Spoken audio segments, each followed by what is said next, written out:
Welcome back to the continued countdown of the greatest baseball card sets ever made, as judged by me, Ross Basil, and nobody else. Up next at number 3 is the 1956 Topps baseball card set. Now, this was a watershed set in a few ways.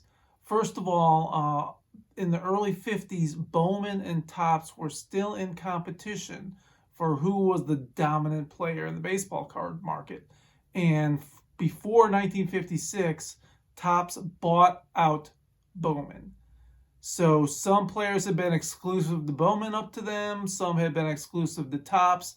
Now it was a unification in 56, and the only notable player that was missing from the 56 was Stan Musial. But it was a treasure trove of Hall of Famers in 56. So we've got, for example, a lot of players that are just names and legends to me. Mickey Mantle, Ted Williams, Yogi Berra, Bob Feller, Jackie Robinson. Now the thing was that if you look at these cards, like the 83 set in a way, there is a photograph of the face of the player and an actual action shot. Warren Spahn, who somehow is pitching in the air. I haven't figured out this photo yet. So typically the action shots make some sense. Occasionally they don't, like in this one.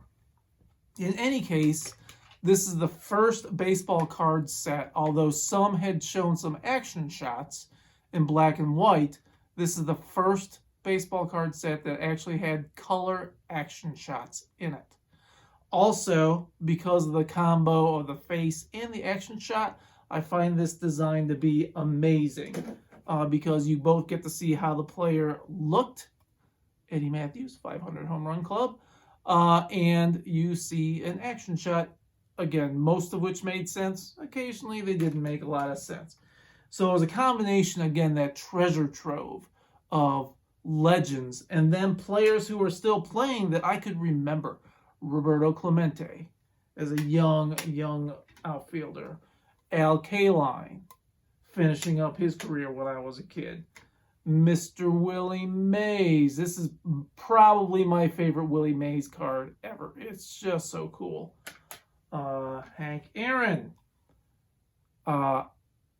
Funnily enough, the action shot is actually Willie Mays. No competition for players, so the players are kind of rare, but the era isn't super rare. But you still have Ted Williams and some players that aren't really on modern cards. So very cool. And 56 cards in general are fairly rare as well. So that brings 1956 to rank as number 3 in the greatest baseball card sets of all time. Okay, we're down to number 2 on the list, and I'm going to throw you what may be a curveball. This is a set that I've never had a single card from. Maybe I will someday, but it ranks as number 2, the 1912 T202 Hassan Triple Folders set. Now, why is this all the way up at number 2? Well, there are a few reasons. One, this is a 1912 set. So there are rare players in this set. Christy Mathewson, Ty Cobb are included. And what sets this apart from most of the cards of the era is there are action shots on these cards. So they're triple folder cards. There's 3 players. Sometimes the same player on the side panels is the player in the action shot. Sometimes not. There is an iconic Ty Cobb action shot that graces one of these cards.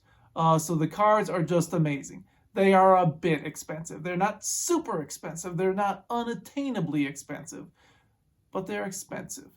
But as far as the criteria of design, the design is pretty darn cool. of action and being in the game. The action shots of 1912 baseball is pretty amazing. Absolutely amazing, actually.